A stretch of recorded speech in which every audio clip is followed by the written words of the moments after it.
Hi, I'm Bob. And I'm Cheryl. Welcome to Digging Deeper, brought to you by California Unearthed. It has been a minute. It has been a very hot minute. Yeah, we are back. And I had to take a little bit of a mental break and eyesight break. I was doing a little too much work on the computer, and so I needed to take a break from the computer for a little while and recoup my eyesight. We are back now. Yep, and I caught that crud going around, and that really took me a few weeks to really recover, and also with the holidays, too much going on. And I will also be getting back into doing videos for the YouTube channel, California Unearthed. I have a couple of those set up, ready to go. I just have to go out and film them. The weather has not been cooperating here.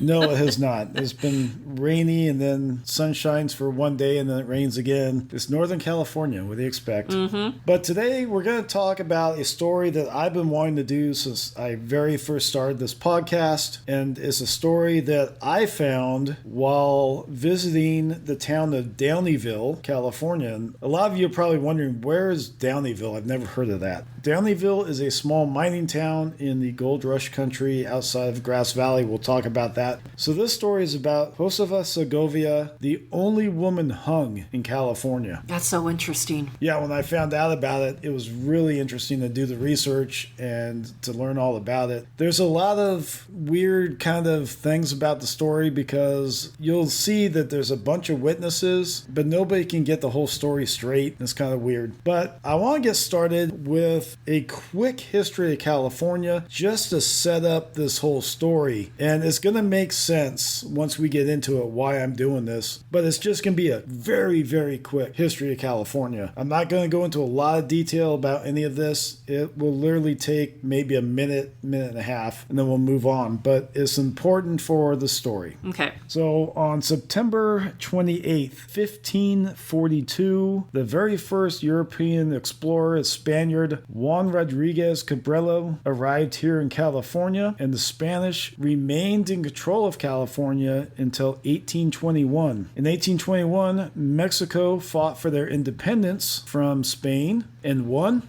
and then took over California at that point. And then April 25th, 1846, the United States government declared war on Mexico. It was the Mexican-American War. February 2nd, of 1848, the U.S. won that war and signed the treaty with Mexico. It was a Treaty of Guadalupe Hidalgo. On January 24th, 1848, gold was discovered in Coloma, California by James Marshall. May 12th of 1848, a gentleman by the name of Sam Brannett took a little bit of that gold that was found in Coloma down to San Francisco, and he's the one that cried out, "Gold, gold from the American River," which started the gold rush. And before that time, the gold was pretty much a hidden secret amongst the Sutter Fort people. Okay. They didn't want to let it out too much. Well, sure.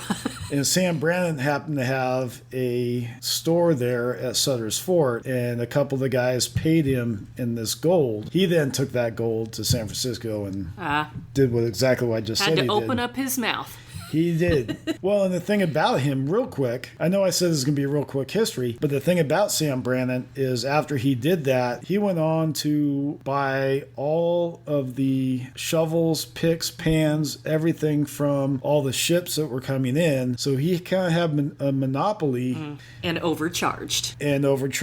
So for a 25-cent pan, he charged $15 or something like that. Right. Just a ridiculous amount. Real nice fella.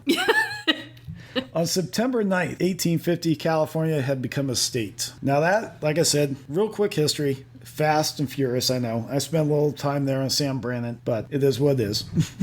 So now Downieville, about 46 miles down Highway 49 south of Grass Valley. It is 106 miles from Sacramento. It is the county seat of Sierra County. It has two rivers running through it, the North Fork of the Yuba River and the Downey River. That is where those two meet. It is a quaint, quiet mining town of very few people. This will kind of really surprise you here. The population in 2020 was 99 people. Wow.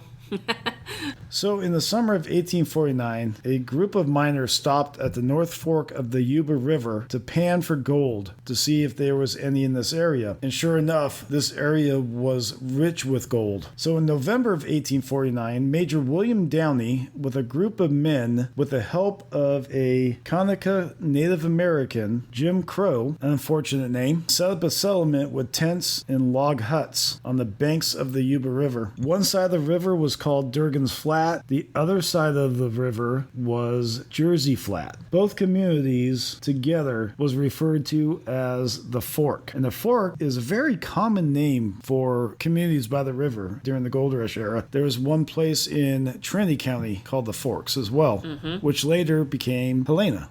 So the two communities got together and elected a mayor, which became Major William Downey. And at that point, they changed the name from the Forks to Downieville, which is still today. Right. So in the summer of 1850, there was a population of over 5,000 people. That's a lot for that time. But again, Gold Rush. Oh yeah, and if you ever been to Downieville, you're probably wondering where the heck do 5,000 people fit? Right. I've never been there, but I've seen pictures. Yeah, and I was thinking, where did they all fit? It's a very, very small town. And it produced several $1 million in gold. Wow. In 1853, it was on the list of one of the candidates for the capital of California. Really? Yeah, Huh. it was on the list, On the list, yeah. along with Yuba City, Marysville, a few other places. Right. There are two plaques in Downieville, and I'm going to have Cheryl read both of them for you. Downieville is historically one of the most important and colorful towns of the northern mines. Gold deposits were discovered in 1848 to 1849. The spot where the town later developed was known as Jim Crow Diggins, Washingtonville, Missouri Town, or simply the Forks. In the spring of 1850, it was named for Major William Downey with general jollification. By May of 1850, the town had 15 hotels and gambling houses, 4 bakeries, 4 butcher shops, and every piece of ground was claimed. In 1851, it had in excess of 5,000 inhabitants. Philo Haven and Francis Anderson were credited with being among the first to discover gold and short distance above Jersey Ridge. Joseph Zumwalt, who arrived here in 1850 and mined the area later known as Zumwalt Flat, brought with him the secrets of the ancient and honorable order of Eclampus Vitus and founded its first chapter. What say the brethren? When Sierra County was established in 1852, Downieville was named county seat. It also received 10 less votes than Sacramento in its bid to be the state capital. Gold was everywhere. A housewife discovered 500 worth when she swept the earthen floor of her kitchen. The earliest and richest mines were Sailor Ravine, Blue Banks, opposite Zumwalt Flat, Tin Cup Diggins at the forks of the two river in town, and the gravels of Durgan Flat. One of the earliest lodge mines, the Gold Bluff, was begun in 1850. The first drift tunnel, the Catton, was begun in July of 1851. One of the most often told tales of the gold rush was the hanging of Juanita, hanged for stabbing John Crow after the 4th of July celebration in 1851. Erected 1987 by Downey Chapter, number 1848, Eclampus Vitus. All right, before you go on to the next plaque, did that say Frank Crow? John Crow. John Crow? Okay, that's wrong. It's actually Frederick Cannon is who she stabs. Oh, okay. Yeah. So the second plaque was erected by the U.S. Forest Service, and it reads, Downieville County seat of Sierra County was founded in 1849 upon discovery of gold near the confluence of the North Yuba and Downey rivers. First called the Forks, it was renamed Downieville after Major Downey, who was said to have offered to throw a pan of gold dust in the street if the town was named after him. In 1852, the town had a population of about 3,000. The placer mines in the area were fabulously rich. One site reportedly yielded 300 kindred to the pan for a brief time. The Tin Cap Diggins, which was located on the right bank above the second bridge, was said to have been so rich that the owners worked each day until they had a tin drinking cup full of gold. Downieville and its share of tragedies. The town suffered disastrous fires in 1852, 1858, and 1864, and a raging flood in 1938. Many of the buildings, however, still remain. All right, so those are the two plaques that talk about Downieville,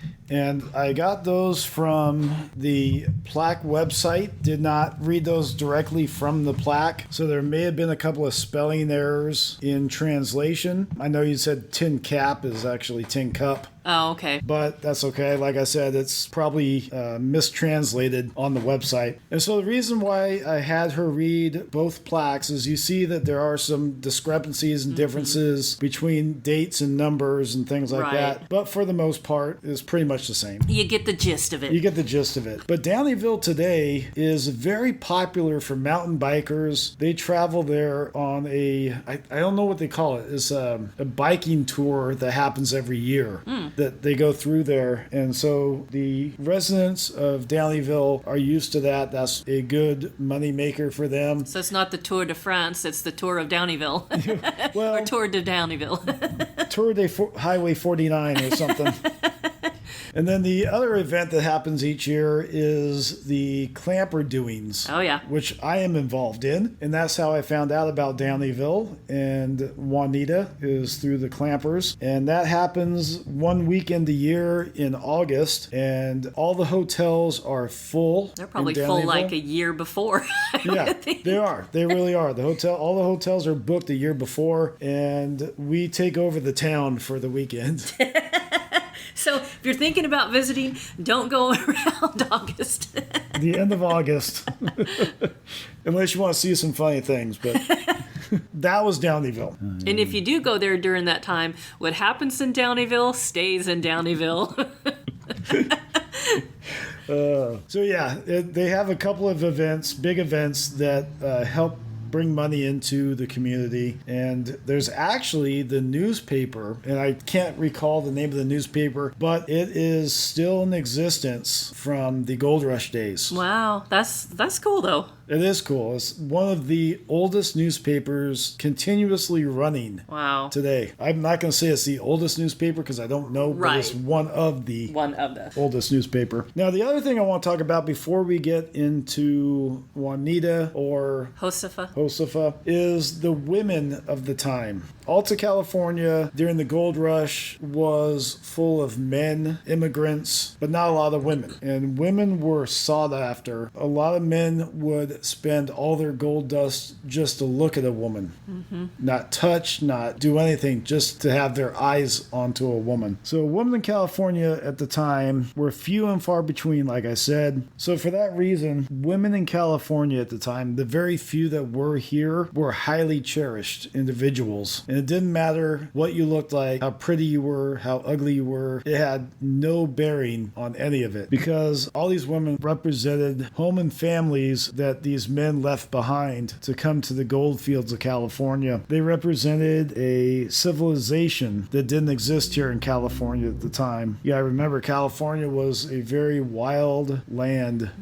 in the 1850s. Not a whole lot of civilization going on here in California. They had, San Francisco and things like that, but that was a long way from the gold fields. And I would think that, especially like a young woman, young or, the middle-aged at that time, I'm sure they could have made a large profit. Now, I'm not saying being a woman of ill repute, but maybe, making the men tea or coffee, and the men paying for it. I can just to have some of that female interaction. Oh, yeah, definitely. I mean, of course you had women of ill repute. Of course. And then you also had the church women, women trying to convert the Indians. The Chinese and the miners. Okay, you had your dance hall girls, girls of ill repute, your church girls, and then you did have some wives that came over, but very few. Very few. Very few. But that's about it. There was very few women. So in 1849, a woman advertised in the Marysville newspaper that she was looking for a husband. And for $20,000 and a few other requirements, she would consider all comers. She had all the men she wanted to choose from. But $20,000 back then is a lot of money today. Yeah. But back then, wow, she must have been a looker.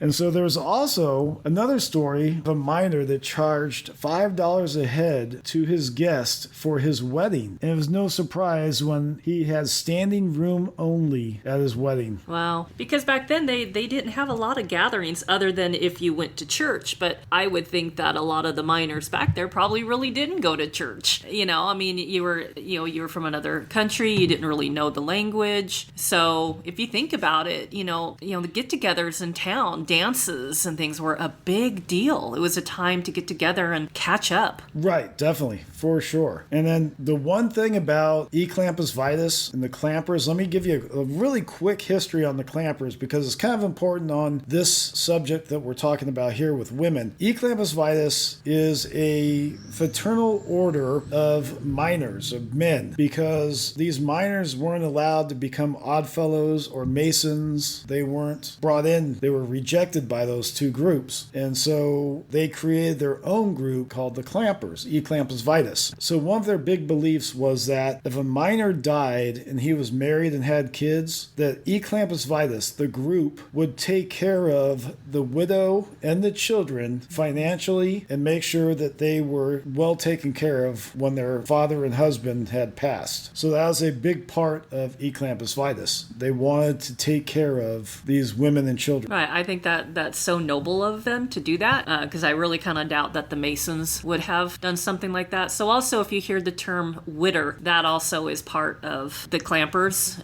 Instead of widow, they were called widders. Right. And I will, at some point, I'm going to do a whole podcast on E. clampus vitus. There's a lot of information there. There's a lot I can't tell you, but there's a lot that I can. I can give you kind of the history of E. clampus vitus more than I'm giving it to you right now. I'm just bringing it up to talk about the widows and children. But for that, that'll be a whole nother story for a whole nother day. So a lot of this information that I'm about to relay to you on what happened to Josefa comes from a book I got from the Downieville Museum called Juanita. It was written by William Secrest, and it's a great book. It's only about 22 pages, and we're going to read a couple of things out of this book, but for the most part, everything from this point forward comes from this book. It is the best research material for the subject matter because, like I said, there's not a whole lot that is known about Josefa and a whole lot not known about this whole situation. There are some newspaper articles written in the local newspapers in Sacramento and San Francisco at the time, but even then, the newspapers were reluctant to print the story because they didn't know if it was true or not. Yeah. The hanging of a woman in California, they didn't know if it was credible. Right, yeah. Until they finally found out that it was credible, and then they started really publishing the story. And so a lot of that information is coming from newspaper articles and interviews and things like that. So if you are in Downieville at the museum, definitely pick this book up. It's only a couple of bucks, and the people there at the museum are amazing. Amazing, amazing. So let's go ahead and talk about Josefa. There's, like I said, not a whole lot known about her. Her name was also Juanita of Downieville. They didn't call her Juanita. That name just kind of came through history. Her name was Josefa, and for some reason she got the name Juanita throughout time.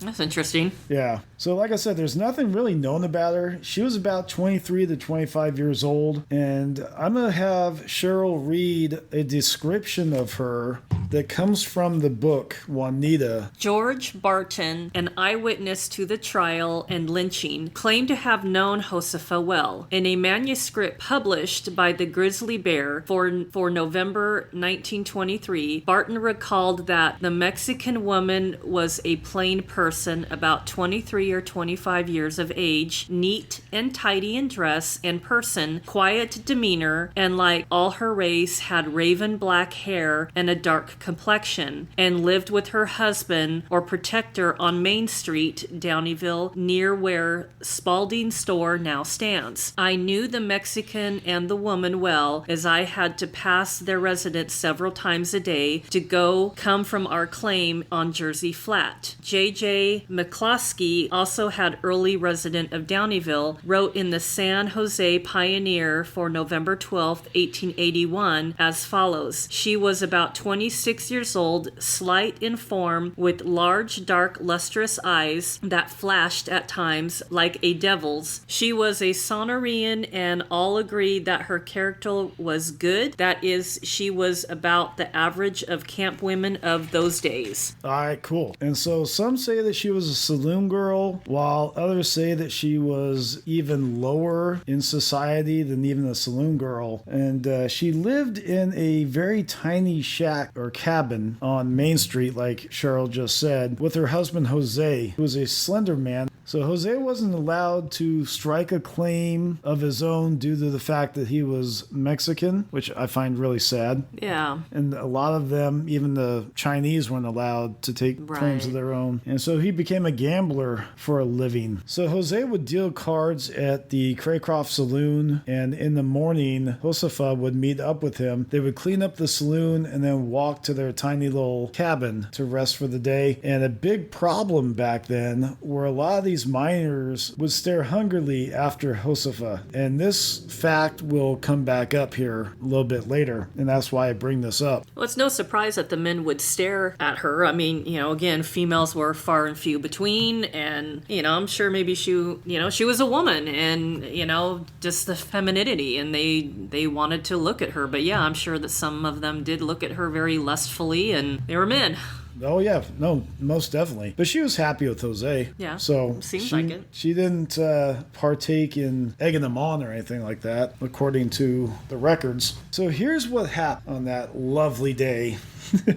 So you were asking earlier, I said that this event took place on July 5th, 1851, before we started the podcast. Mm-hmm. And you asked me about this. And so this is where we're going to come to that part of the story that you asked about. Cheryl was asking me if they celebrated the 4th of July. Back at that time, yeah. Back at that time in 1851, I said, it will come up in the story. So here we are. So on July 4th, 1851, Downieville prepared for a grand celebration for the 75th anniversary of the declaring of independence from England and the first 4th of July celebration in California since it became a state. On September 9th, 1850, banners and flags were hung up throughout town. There were bands and parades, and in the center of town, a platform was erected for the day's speakers, and that platform will come back into play, so remember that. Okay. So one such speaker was Colonel John D. Weller, who was campaigning for U.S. Senator for California and would later become the 5th governor of California. But at that point, he was campaigning for U.S. Senate. Okay. But later on, we become the 5th governor of California from 1858 to 1860. And the governor switched every couple of years back then at that time. This was 1858, and this will be the 5th governor in 8 years. So they didn't last very long. So his speech was interrupted every few minutes by cheers and tossing of hats in the air, celebrating the 4th of July.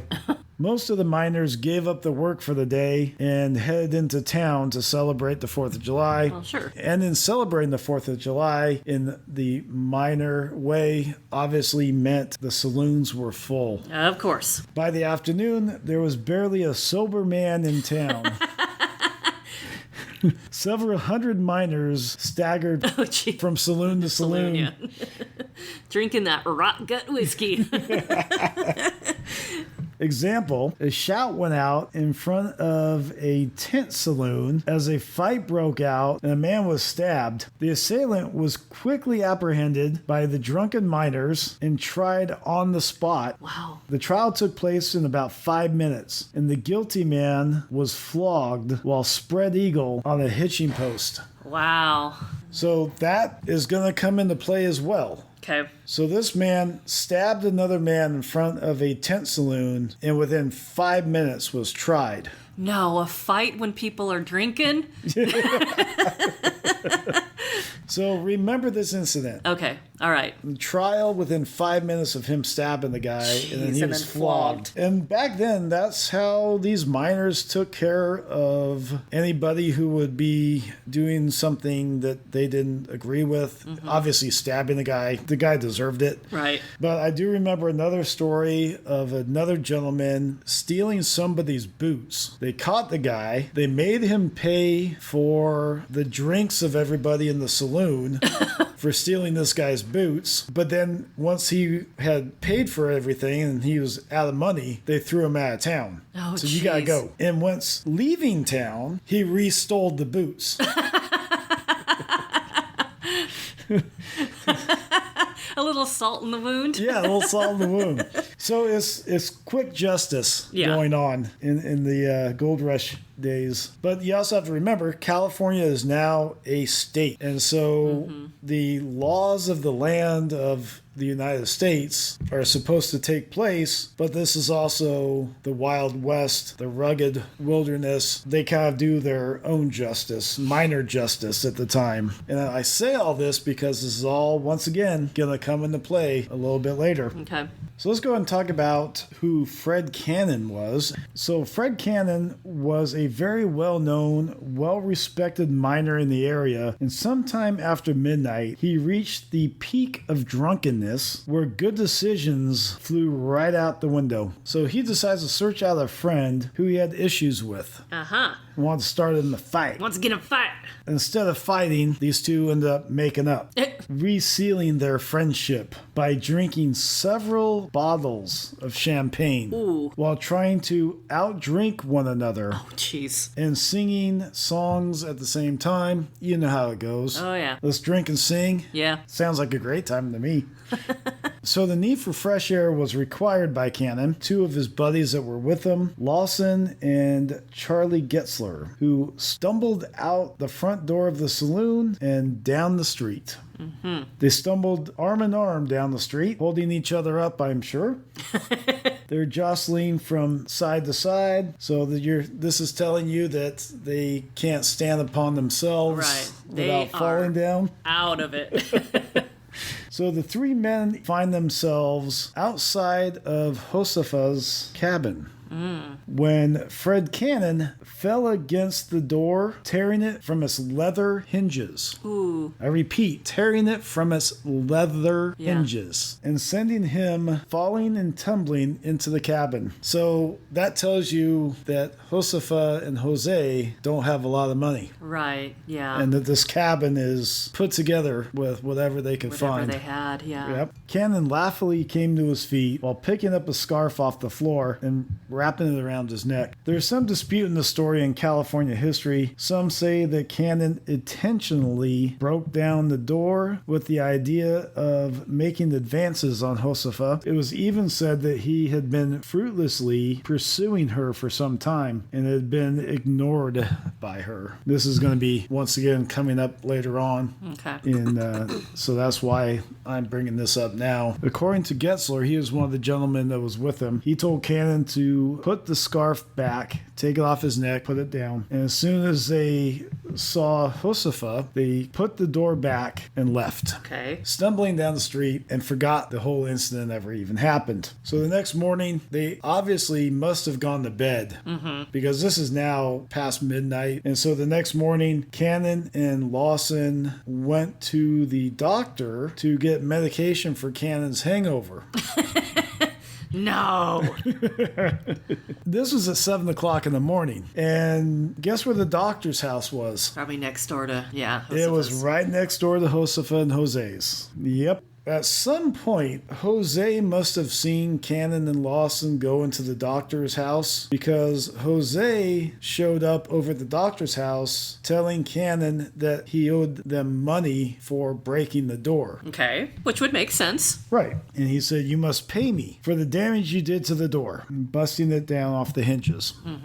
Cannon responded angrily by saying, "What do you mean, busting down the door, Mex? That door's about to fall down if anyone coughed on it. You come on over there with me and show me all the damage you say I did." While at Jose's cabin, the two men went to leave after looking at the damage from the door when suddenly Josefa appears furious, pissed off, and, well, she should be. Right. These guys that broke down the door just turned around and getting ready to go. She spoke in rapid Spanish at Cannon, demanding payment for the damaged door. So Cannon, being the man that he is, started coming to his senses and realizing that he needs to calm Josefa down and calm the situation down because this really wasn't that big of a deal. It's just a door. Right. They stood outside Jose's cabin arguing when Jose himself went to put his hands in his pocket, and Lawson saw that as a threat. Oh, how?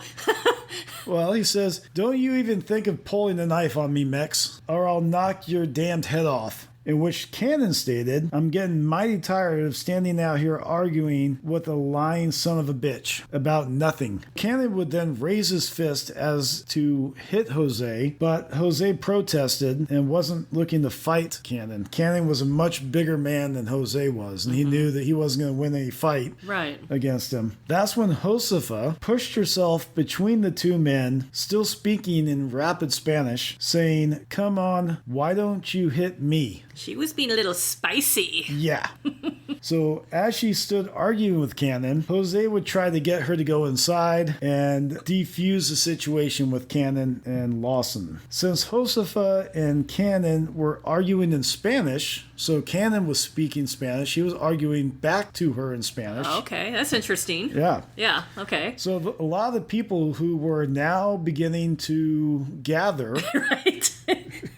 to see what was going on didn't understand what was happening because they didn't understand Spanish. Right, they didn't know what was being said. Right. But several bystanders did understand that Cannon was referring to Josefa as a whore. Ooh, them fighting words. Yeah. So Jose would finally get Josefa to go inside the cabin, but then she muttered back out to Cannon, "This is no place to call me bad names. Come into my house and call me that." Ooh. she was being real spicy. Oh, yeah. So we can't say or understand why Cannon did this, but still speaking in Spanish, he followed Josefa in through the broken door. Was he trying to defuse the situation, make peace? Was he trying to calm her down? I think they were just both at that point where you're just so mad that you're just saying stuff and you're ready to fight. Well, now is my next question. Or was he just looking to fight with her? Yeah. You know, and he's suffering from a hangover, you know, I mean... I mean, the whole situation is just, over a door. But you have two, it sounds like, very stubborn people. Right. Well, and then the other thing is, like I said, was he trying to defuse the situation, or was he thinking to himself, "I can't let these bystanders see me bow down to a Mexican woman"? Yeah, I can see that. You never know. You don't know what's going through his head. Yeah. You know, and we could all speculate, but only he knows. Yeah. According to all the witnesses, Josefa was in a terrible rage, and as Cannon stood at the door, she stretched out, grabbed a knife from the table, and plunged it into his chest. Ooh.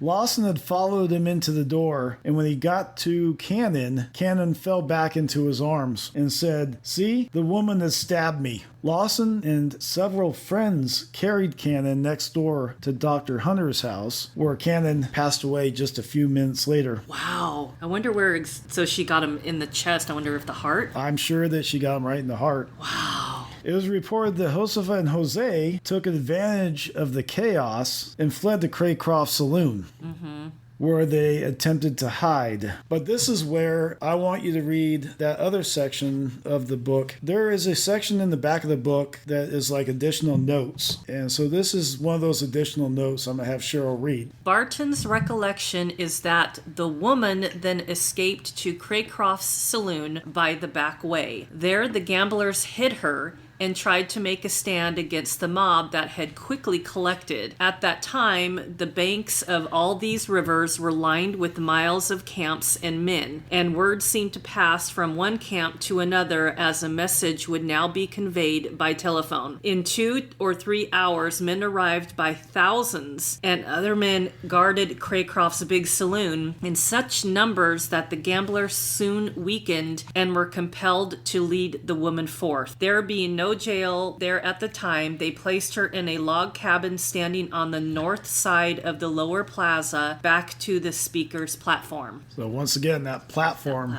Yeah. comes into play, and it's going to come into play again as well. But yeah, so that was an eyewitness account of what happened. So they ran in there, hid. Some of the people knowing them tried to hide her, but then some of the other gamblers, they wanted to gamble, and with all this commotion and chaos, they're like, we've had enough, and they just... No, I think what it was since Jose was a gambler, he was well respected amongst the gamblers in there. Mm-hmm. So when they went in to hide, the gamblers were hiding them, but this angry mob of miners kind of overpowered them and said, give them to us. Right.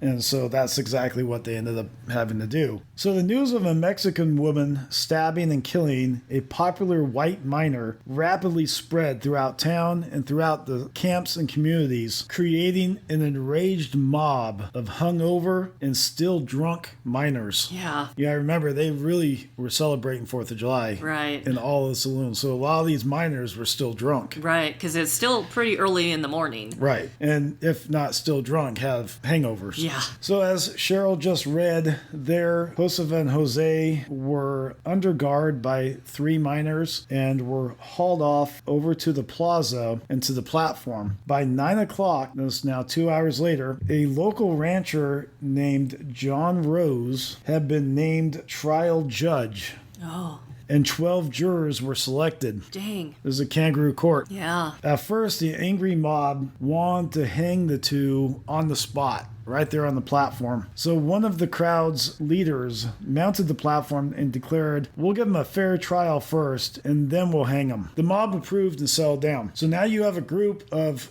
drunken miners wanting to hang Josefa and Jose. But Jose didn't do anything. But they don't know They don't know that. Yeah. It's like the game of telephone. Yeah. The killing of this white popular miner turns into a whole nother story by the time it gets to a camp a half a mile or a mile away. Right. So now they have a judge, John Rose, and 12 jurors. William S. Spear was selected as prosecutor for the people, and the judge stepped up to the front of the platform. This is going to get you. Ready for this one? To ask the mob if the prisoners should be allowed counsel. Wow. Now, this is the United States at this point. Mm-hmm. The U.S. Constitution, you have a right to counsel. Right. Now, with Jose and Josefa being Mexican, and I don't know if they have U.S. citizenship. We don't know if they have Mexican citizenship. I don't know. Yeah, we don't know that. But they're still legally allowed counsel through the Constitution of the United States. Mm-hmm. The judge steps up to the platform and asks the angry mob if they should have counsel. Of course they're going to say no. Well, the mob agrees. Oh, okay. And so Pickett and Brocklebank were appointed as defense attorneys for Josefa and Jose. Thayer now mounted the platform and made a plea to the crowd. He protested against the trial proceeding, along with, I think, one other person protested against the trial proceeding. But before even uttering a dozen words, he was shut down by the angry crowd. They wanted to see, in quotes, fair trial happen. And so he was basically told to get off the platform. And it's actually kind of funny is the crowd told him if he valued his life that he should be getting off of the platform. And so he left. With the preliminaries over, the first witness was called for the prosecution. It was a young boy named Frank who was 13 years old. He testified that he had seen Josefa stab Cannon and that although the deceased did not seem angry at the time of the killing, the woman was very angry and determined. Mm-hmm. The next witness was Dr. Hunter, who lived next door. who relayed the happenings as he recalled it. Although he hadn't seen the actual murder take place, he testified that he had known Cannon well, that he was a respectably athletic but peaceful man. Lawson next relayed his account of the affair, stating that Cannon had remained calm and in good humor throughout the entire proceeding, while the woman displayed a great deal of temper and determination. A nice way of saying she was pissed. Yeah. He admitted that both Cannon and Josefa had spoken mostly in Spanish, so he hadn't understood all that was being said. Charles Getzler, who was the third gentleman that was there, now came forward and told of the previous night's festivities and at the breaking down of the door. He described it as a very minor concern with no hard words or trouble. A Mr. McDonald was now sent to the cabin to examine the door. So they basically sent Mr. McDonald over to the cabin to see the damage of the door while the proceedings going on here, and reported that it was very frail and could find no hinges or fasteners on it. And then a partner of Mr. Cannon's, Mr. Nolan's, testified that he had been looking for Cannon and found him arguing in front of the prisoner's house. He too testified as to the deceased's good humor and the anger of Josefa. Then there was Richard Martin, who testified that he lived in a room adjacent to that of Josefa and Jose's cabin. He relayed how he had overheard a conversation between the prisoners, Josefa and Jose, after the door was broken the night before. He stated that the conversation was in Spanish, but that he understood some portions of it. And the Pacific Star reporter, who was witness to this whole event as far as like the proceedings go, note that here the witness explained that the conversation was which it is unnecessary to repeat as it was obscene. He knew the meaning of the language used, he said, from having been informed by the prisoner Josefa. So basically, the guy didn't want to repeat what she and Jose were saying because it was obscene, but he had learned that language from Josefa herself. Oh. So it seems like Josefa had friends and people around that she knew and talked to on a regular basis. So Martin's testimony closed and the prosecution's case had rested, and Mr. Pickett asked that the prisoners be allowed to make a statement in their own defense. This was agreed to. Once again, the prisoners are allowed to make a statement on their own defense. Good old days of the Old West.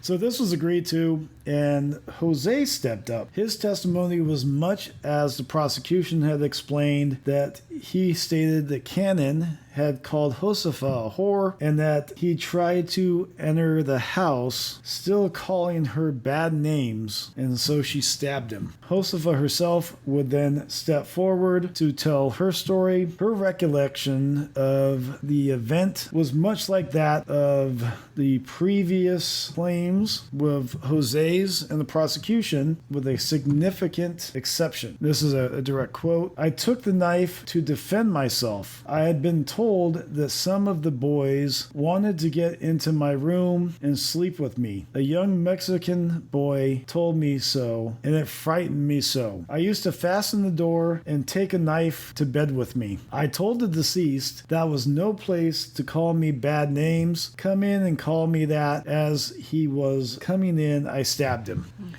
So basically, she kind of egged him on. So, come in here and call me that. Right, yeah. And see what happens. Yeah. And like I said before, goes back to the historian saying, was Cannon there on the night of July 4th to make advances to her, or did they just show up at Jose and Josefa's door by accident? From the sound of it, she was already frightened for her safety. Right. So this statement gave some credibility to the fact that Cannon had made previous advances advancements to her. But the miners were in no mood to hear her testimony, and Cannon was popular and had many friends who were interested in vengeance and justice. Yeah. And just didn't want to hear it. So you got to think about California just became a state in 1850. The United States just took over California along with Arizona, New Mexico, Colorado from Mexico 2 years before that and 3 years before this. And a lot of these miners are coming over from the East Coast to California to look for their fortune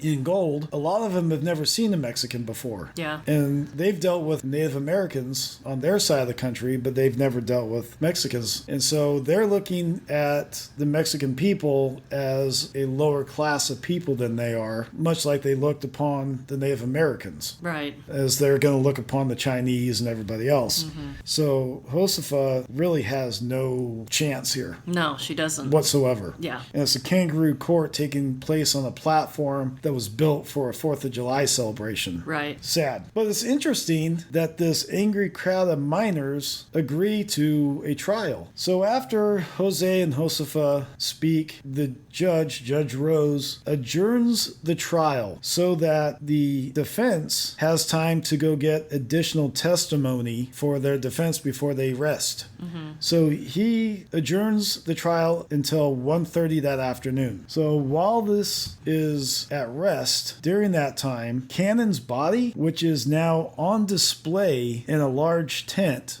is being visited by miners. He has got a red flannel shirt that is opened up so that you can see where he was stabbed. Jeez. So this is now just making the miners in the crowd more and more outraged and more angry. Right. And I think that was done on purpose to make the crowd more angry and more of an uprising. Right. So at the beginning of the trial at 9 o'clock, there's about 600 miners in town that were there for the trial. So at 1:30, when it reconvened, there was over 2,000 miners at that point. Went from 600 at 9 o'clock to over 2,000 at 1:30 in the afternoon. So as the trial commenced, the defense called Mr. McMurphy to testify. He testified seeing Cannon stagger, but didn't see who had stabbed him, and that he had heard the Cannon use a bad word in Spanish, but didn't know who he was speaking to. Oh. So I don't quite understand how he's a good witness for the defense. Yeah, no. I mean, is that the best they have for being the trial at rest for until 1:30? That's all they can come up with? Right.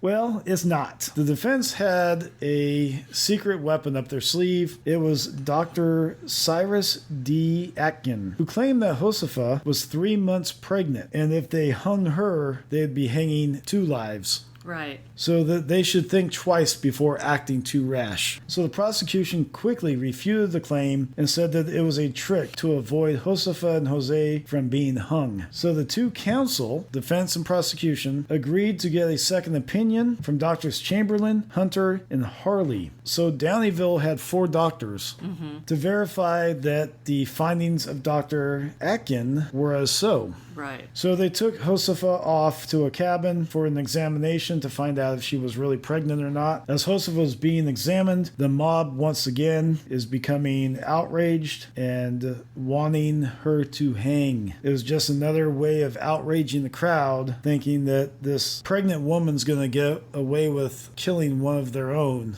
just because she's pregnant. There were statements such as, "Hang her now, bring her out here." The mob even wanted to hang Dr. Atkins as well. Really? Jeez. So as the mob was just beginning to rush the platform and go get Josefa for themselves just to go hang her, the doctors came out with their decision, and they all agreed that Dr. Atkins was wrong. Josefa was not pregnant. The judge retired the jury, and only just a few moments the jury came back with a verdict. Now, before I read this verdict, in the special notes in the back of this book, there's one of them that somebody interviewed Dr. Atkins' widow, and she stated that Dr. Atkins had made it up to try to save her. Save her. Yeah, so she wasn't really pregnant. So here's the verdict. The jury find that the woman Josefa is guilty in the murder of Frederick Alexander Augusta Cannon and that she suffered death in 2 hours. The man Jose is found not guilty, but the jury extremely requests that Judge Rose advises him to leave the town within 24 hours. Amos L. Brown, foreman.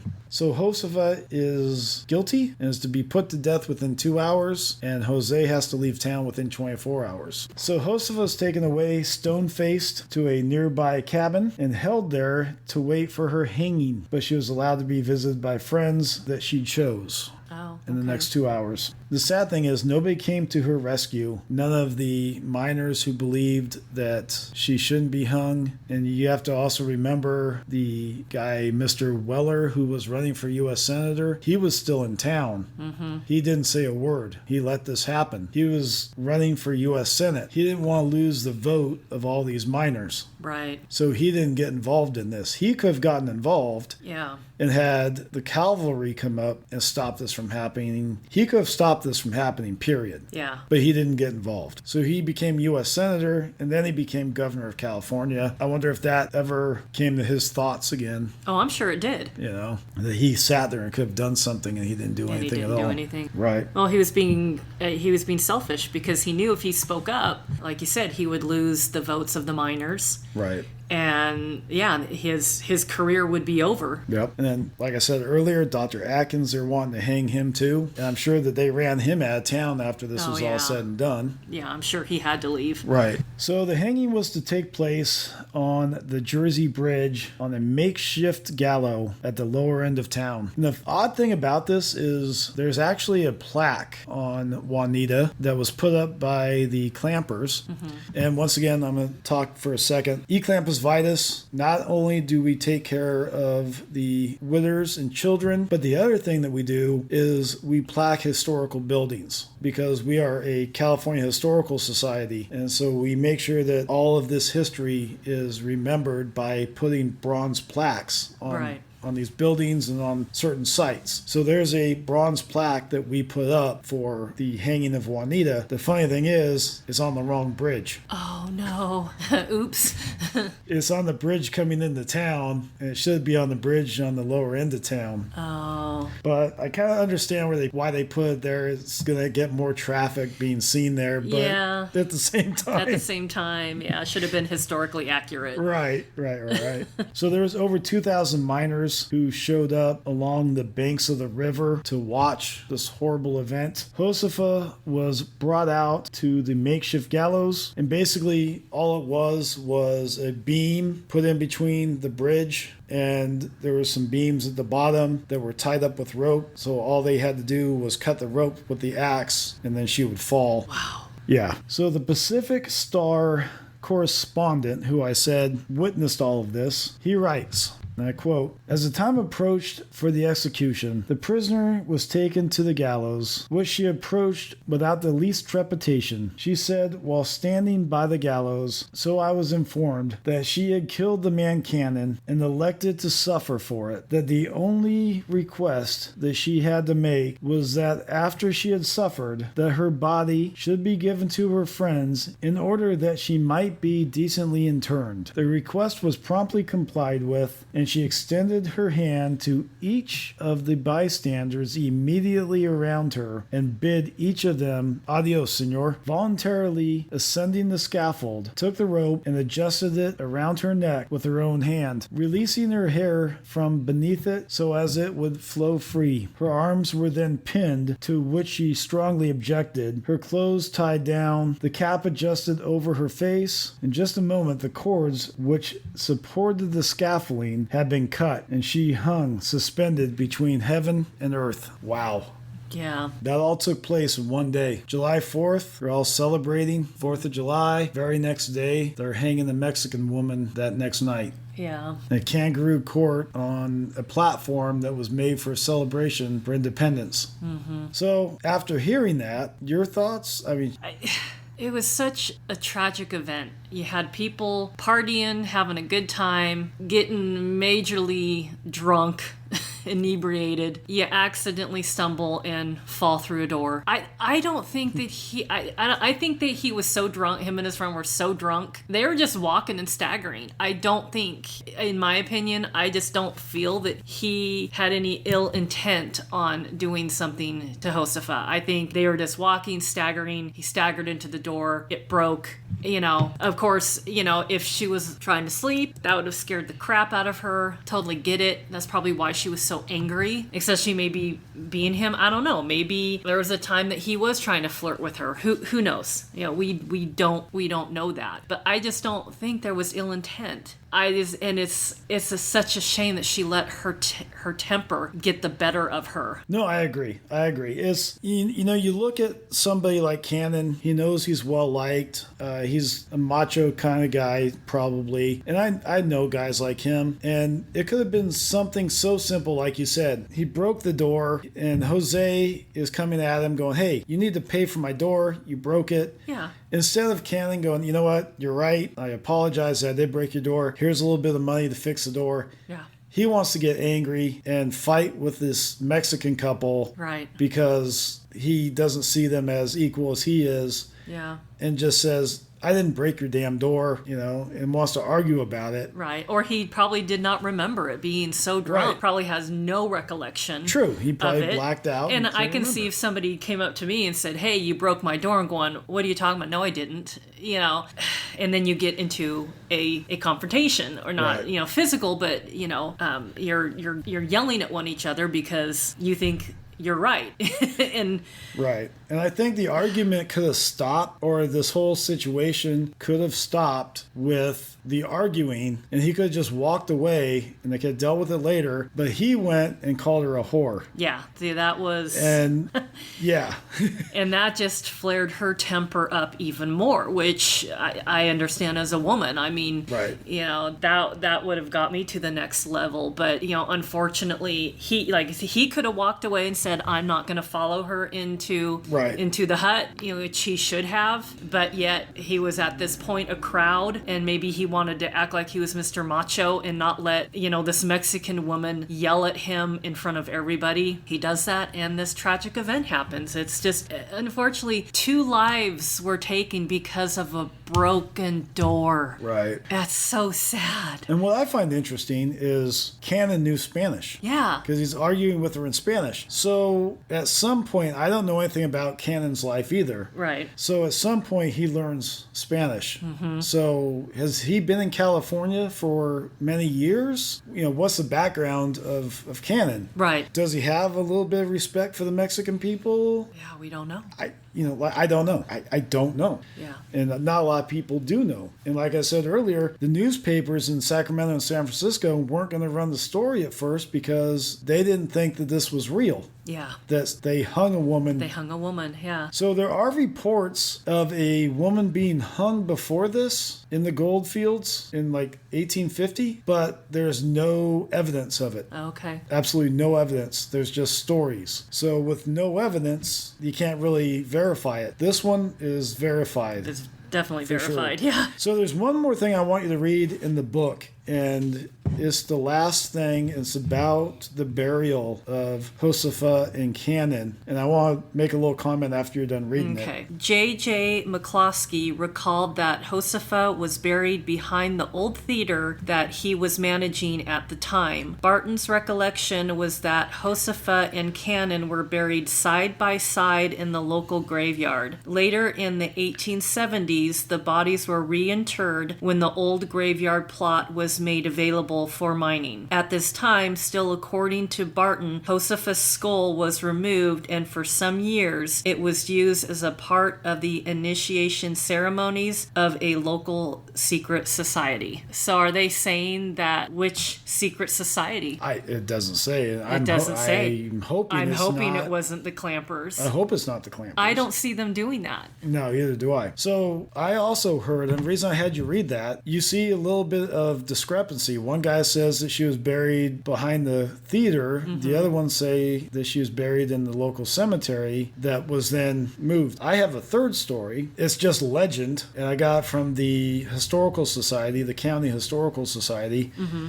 that says that the guy who dug the graves for Josefa and Cannon at the cemetery, probably still hungover, got tired and didn't want to dig a second grave, so he put Josefa and Cannon in the same grave. Oh, man.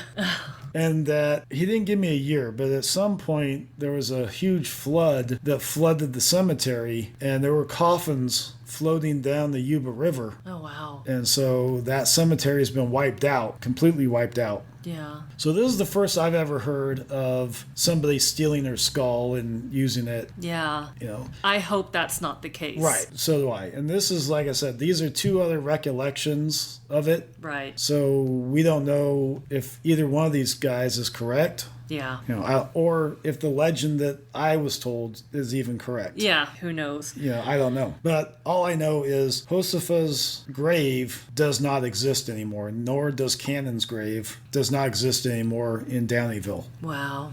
They're not there, as far as I know, which is kind of sad. So their bodies were definitely reinterred somewhere, or moved or floated away down the river, because of the flood. Because of the Gotcha. flood, Okay. or something. You know, their remains are gone, which is sad. That is sad. Yeah. So, like I said, this is something I've wanted to do for a while. It's a very interesting story, and so if this sounds like this is something interesting to you that you want more information on, I'm going to put a photograph of the cover of this book on my Instagram. It's California Unearthed on Instagram. So you can go by and take a look at that. And I will put a link in the show notes for that as well. But very interesting story. Mm-hmm. Something that you don't hear much in California history. I think they should do a movie about it. I know that's kind of morbid, but I think that'd be very interesting. I think it could be a good movie. But Hollywood would probably do what they do. Would Hollywood it up. Hollywood it up.